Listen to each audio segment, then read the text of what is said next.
El libro del profeta Malaquías.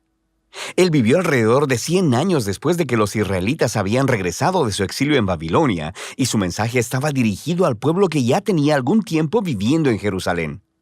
El templo había sido reconstruido hace algún tiempo y las cosas no iban bien. Solo recuerda las historias de Esdras y Nehemías. Ahora, cuando los israelitas regresaron del exilio, sus expectativas eran altas. Ellos regresarían y reconstruirían sus vidas y el templo.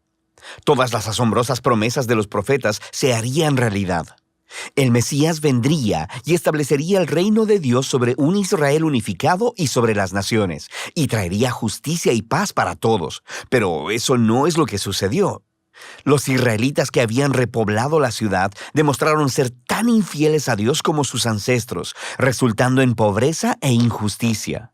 Así que en Malaquías descubrimos lo corrupta que se ha vuelto esta generación. El libro está diseñado como una serie de disputas, y la mayoría de las secciones comienzan con Dios diciendo algo, haciendo una declaración o acusación. Y luego Israel estaría en desacuerdo o cuestionaría la declaración de Dios, y luego Dios respondería y ofrecería la última palabra. Esto sucedió 6 veces. En las primeras 3 disputas, Dios expone la corrupción de Israel, y en las últimas 3 disputas, Él confronta su corrupción. Y la impresión general que obtienes de estos argumentos y disputas es que el exilio fundamentalmente no cambió nada en el pueblo. Los corazones de Israel están tan duros como siempre. La primera disputa empieza cuando Dios dice que todavía ama al pueblo de su pacto a pesar de sus fracasos. E Israel objeta de manera grosera, diciendo, ¿de qué manera nos has mostrado algún tipo de amor? Así que Dios les recuerda de cómo en su gracia eligió a la familia de Jacob, su ancestro, para convertirse en la portadora de las promesas del pacto de Dios en lugar de a la familia de Esaú, su hermano, quienes eventualmente quedaron en la ruina. Recuerda las historias de Génesis y el libro de Abdías. Así que desde esta primera disputa, Israel se expone como suspicaz, dudando del amor y la fidelidad de Dios. La segunda disputa expone un problema con el segundo templo de Israel. Dios acusa al pueblo de despreciar y de profanar el templo, y el pueblo refuta.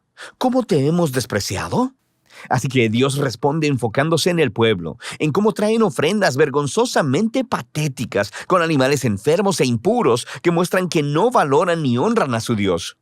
Pero no es solo el pueblo, también los sacerdotes que administran el templo. No solo toleran, sino que participan en estas formas de adoración corrupta. Desde arriba hasta abajo, el pueblo de Dios ha demostrado ser infiel. En la tercera disputa, Dios acusa a los hombres israelitas de traición para con Dios y con sus esposas, lo que por supuesto ellos niegan. Y Dios expone la tóxica combinación de idolatría y divorcio que está teniendo lugar. Tienen a hombres israelitas casándose con mujeres no israelitas, y luego adoptando en sus hogares la adoración a los dioses ancestrales de sus esposas. Recuerda la historia de Nehemías capítulo 13. Así que Malaquías conecta esto con una ola de hombres divorciándose de sus mujeres sin una buena razón. Y el pueblo no tiene problema con esto. Y Malaquías dice no. Es una traición a su pacto con Dios.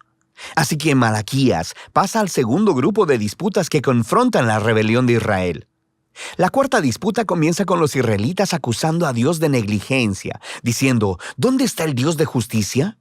Ellos ven injusticia y corrupción abundando, y Dios no parece hacer nada. Así que Dios responde diciendo que Él enviará un mensajero que preparará al pueblo para el regreso personal de Dios en el día del Señor. Él vendrá como fuego para purificar a su pueblo y para remover la idolatría y la inmoralidad sexual y la injusticia, para que solo el remanente fiel sea su pueblo. En la quinta disputa, Dios llama al pueblo a volverse a Él, a lo que el pueblo responde, ¿cómo podemos regresar?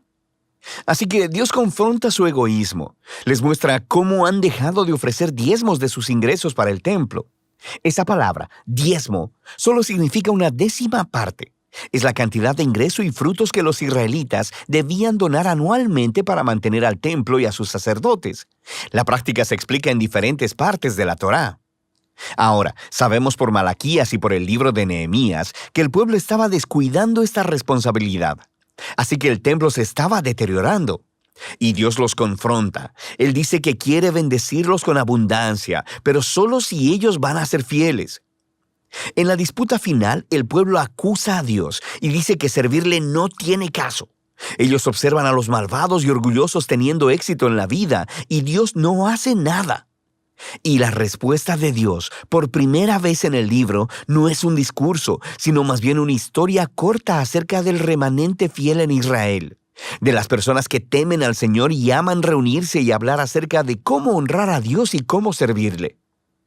Así que Dios ordena que un libro memorial sea escrito para estas personas, para que puedan leer el libro y recordar el carácter y las promesas de Dios. Aquí Malaquías está reflexionando en el regalo divino de las Escrituras, cómo ellas nos apuntan al pasado para recordar lo que Dios ha hecho para inspirar fidelidad y esperanza para el futuro. Lo que nos lleva a la conclusión del libro.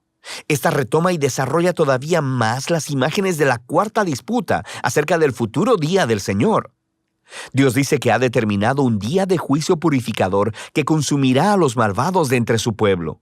Pero lo que la conclusión añade es sobre el futuro del remanente fiel, porque para ellos el día del Señor no es una amenaza, sino una ocasión de gozo. Será como los rayos de sol de la mañana, que traen sanidad y vida y esperanza para el futuro. Y así terminan las disputas de Malaquías. Pero todavía queda un poco más en el libro. Los últimos 3 versículos no son parte de las disputas, y en realidad funcionan como un apéndice final. Le dan cierre no solo a Malaquías, sino a toda la colección de la Torá y los profetas. Primero, el lector es llamado a recordar la ley o la Torá de mi siervo Moisés. Esto recuerda la historia y las leyes del pacto que encuentras en los primeros libros de la Biblia. Pero luego, escuchamos este resumen de los libros de los profetas.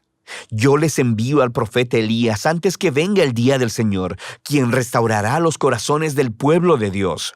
Así que esta conclusión resume la Torá y los profetas como una historia unificada que apunta al futuro.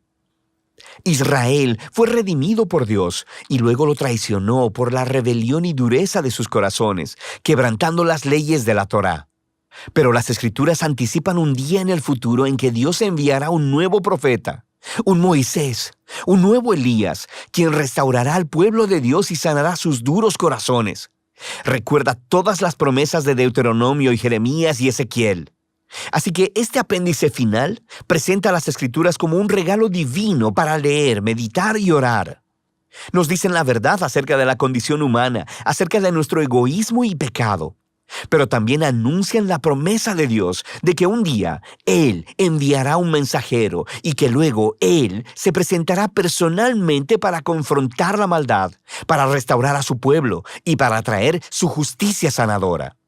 Y de esta esperanza futura tratan Malaquías, la Torá y todos los profetas.